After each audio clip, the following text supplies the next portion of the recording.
I'm going to go over how to do the single ribbon stitches in the PFAFF Creative Icon. I'm going to go over how to do them from a new person's point of view, as well as tips on how to get a great result each time. And these are some examples of what you can do with the ribbon stitches. They're just such gorgeous stitches. Now with the icon, there are a number of tutorials with videos on board in the operating system. If you wanted to, you could review everything I'm doing today except the tips in the Open Help Center. From the home screen, when you open up your machine, this is your home screen, you touch Open Help Center.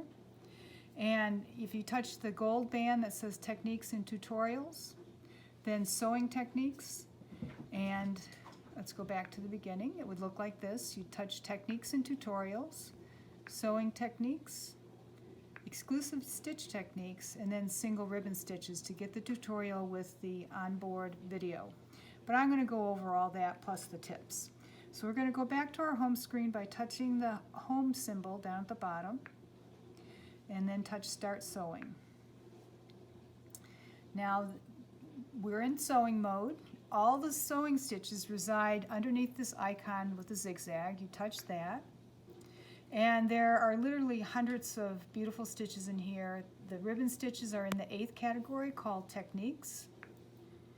And the first subcategory has the single ribbon stitches. The second category has double ribbon stitches. And the third category has triple, but we're just going to work on the single today.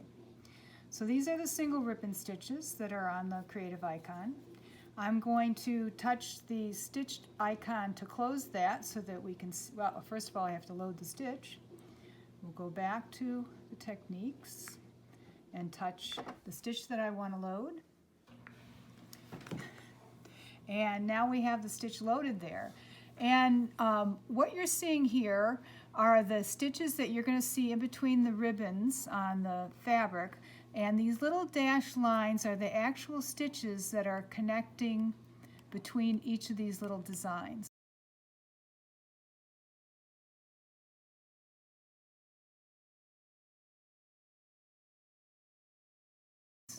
The green crosshair is where your needle will start. And this is good to know because these stitches actually are the path of the ribbon. So if you forget whether you put the ribbon from left to right or right to left when you start, you look here and you'll see that it goes left to right and your ribbon is going to go left to right. Also on the screen it tells you that the 2A foot is recommended. And this icon means that it recommends that you use stabilizer underneath your fabric. So now I'm going to put my fabric with the stabilizer in place. And I'm going to start by putting my needle down. That's this button. And this is a program stitch, which means that the machine is going to stitch a certain number of stitches and then pause for you to put the ribbon down. And because of that, we're going to use the Start-Stop button, because if we use the foot control, we could stop in the wrong place and get the stitch messed up. So we start by putting our needle down, then we hit the Start-Stop button. So you want to make sure that you put the needle down and push the Start-Stop button before you do anything with the ribbon, but once it does pause, you take the ribbon and put it in place from left to right. And if you look down inside of the plastic part of the foot, you'll see that I have the ribbon butting up against the side and the front of the needle. That's how you want the ribbon to lie. And I always keep my fingers just like this, so I'm holding the ribbon in place until it's tacked down by the first stitch. So I'm going to hit the Start-Stop button.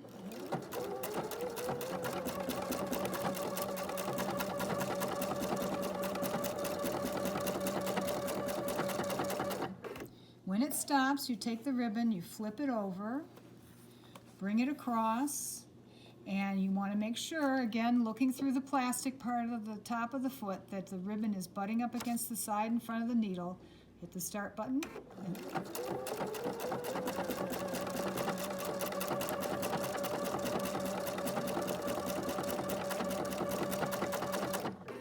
When it stops, you flip it over, butt it up against the needle. So each time it stops, you just flip the ribbon, butt it up against the needle, hit the start-stop button.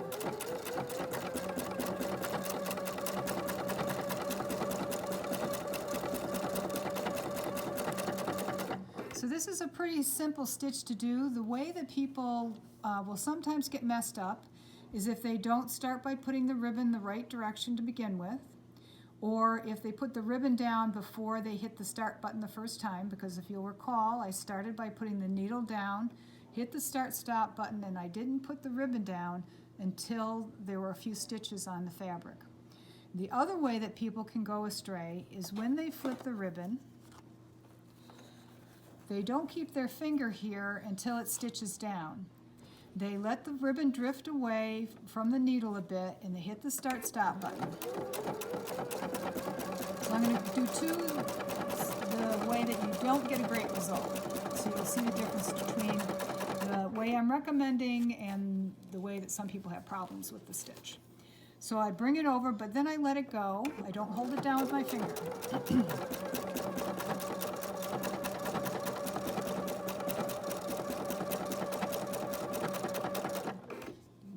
Again.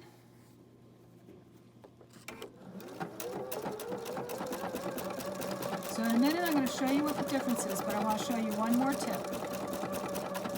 When this stops, when you're new to doing this technique, if you feel like you can't really see the ribbon well enough against the needle, if your needle is down, you can put your foot up, take a look, make sure it's where you want it to be, and then put the foot down.